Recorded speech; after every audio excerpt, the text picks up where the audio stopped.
I'm here to talk about success. The first rule of success is to have a vision. You see, if you don't have a vision of where you go, and if you don't have a goal where you go, you drift around and you never end up anywhere. I mean, as you know, I was born in 1947 in Austria after the Second World War. So I was very fortunate that I stumbled onto my vision. And I didn't really like Austria when I grew up. I couldn't wait to get out of there. I couldn't see myself becoming a farmer or a worker in a factory or anything like that. Even though my parents wanted me to stay there and have a normal life. But that was their vision, not mine. My vision was totally different. I felt that I was born for something special, for something unique, for something big. Then one day I went to school. I remember I was 11 years old, and they showed a documentary about America. And there they showed in this documentary the huge skyscrapers, the high-rises, the huge bridges, the 6-lane freeways, and all of this stuff. And I said to myself, that's where I want to be.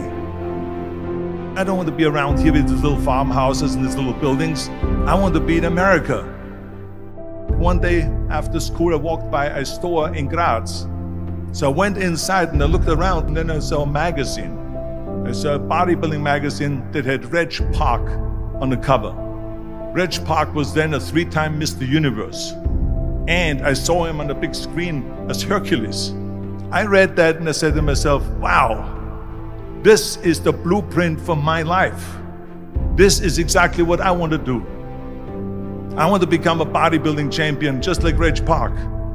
I want to get into movies just like Reg Park. And I want to make millions of dollars and be rich and famous just like Reg Park. Do you know how great it felt that I knew where I was going? Imagine the majority of people don't know where they're going. I knew where I was going, that I'm going to become this bodybuilding champion just like him. So it was just a question of how do you do it? I was so relieved, because when you have a goal, when you have a vision, everything becomes easy. So people always ask me, when they saw me in the gym in the pumping iron days, they say, why is it that you're working out so hard? 5 hours a day, 6 hours a day, and you have always a smile on your face. And I told people all the time, I said, because to me, I'm shooting for a goal. In front of me is the Mr. Universe title. So every rep that I do gets me closer to accomplishing that goal, to make this goal, this vision turn into reality. Every single set that I do, every repetition, every weight that I lift will get me a step closer to turn this goal into reality. So I couldn't wait to do another 500-pound squat. I couldn't wait to do another 500-pound bench press. I couldn't wait to do another 2,000 reps of sit-ups. I couldn't wait for the next exercise. At the age of 20, I went to London and I won the Mr. Universe contest as the youngest Mr. Universe ever. And it was because I had a goal. So let me tell you something, visualizing your goal and going after it makes it fun. You got to have a purpose no matter what you do in life. You got to have a purpose. 74% hate their job in America. Now there is not much different when you come to Europe. The majority of people don't like what they're doing, because they're really not doing it because they didn't have a goal and they followed this goal. They just aimlessly drift around, and then all of a sudden there's a job opening, so they get that job because you have to work. But then when you work, it's a chore. It's work. It's not fun. So if you think about, only a quarter of the people really enjoy what they're doing in life. That is unbelievable if you think about it. So I felt so blessed that I knew what I was doing. It's like a medical student that studies and knows he wants to become a doctor. You know where to go. And the same thing is also in politics. I remember that in politics, I had a very clear vision that I will be the leader of California. This is as far as I could go because I was not born in America, so I could not run for president. So being the governor of the fifth largest state, I should say the largest state, the fifth largest economy in the world, was for me really the ultimate title, the ultimate accomplishment in politics.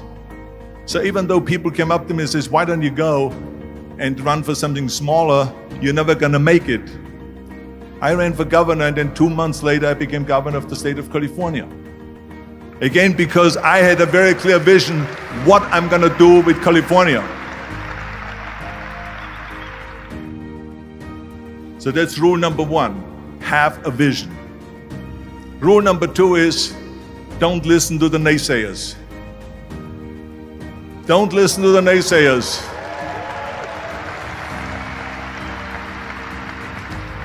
Everything I ever did, the thing that I heard out of people's mouth was, that's impossible. That can't be done. Or no. That is exactly what I heard, and of course I proved to the people that it can't be done. So whenever someone said to me, it can't be done, I heard, it can be done.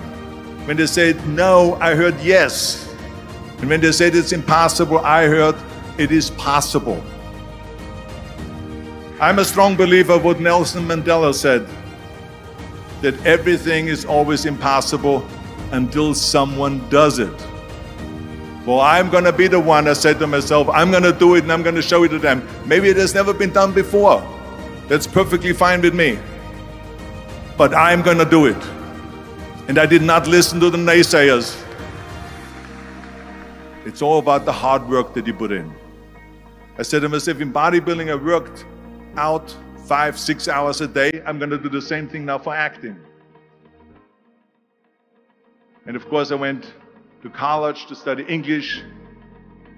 I studied the accent removal, acting classes, and all of this stuff, all day long. I worked and I worked and I worked. And within a short period of time, I made one movie called Hercules in New York, which of course went right into the toilet. But it didn't discourage me. I still had the same vision. And then all of a sudden I did Streets of San Francisco. I did Stay Hungry and Pumping Iron and The Villain. And then all of a sudden I was asked by Dino De Laurentiis and by Universal Studio to star in Conan the Barbarian. And after I did Conan the Barbarian, the director at the press conference said to the press, the director was John Milius. He said to the press, if we wouldn't have had Arnold, we would have had to build one. So think about that.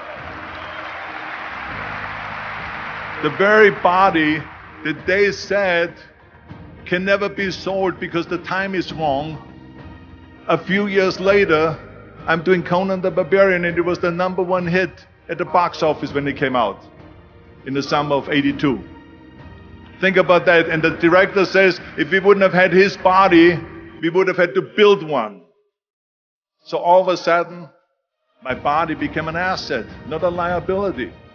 And the same thing was with Terminator. After we were finished filming Terminator, Jim Cameron said to the press, if Arnold wouldn't have had that accent and talked like a machine, I think the movie wouldn't have worked. So think about that. The body and the accent that they attacked was an asset. But I didn't listen to those losers. I didn't listen to them at all. It's just the reality of it is that you cannot listen to the naysayers. So this is a very important lesson for all of you. So when someone says, no, this is a stupid idea, you in your mind, you don't have to say it, but in your mind just say this of you. You're an asshole. What do you know?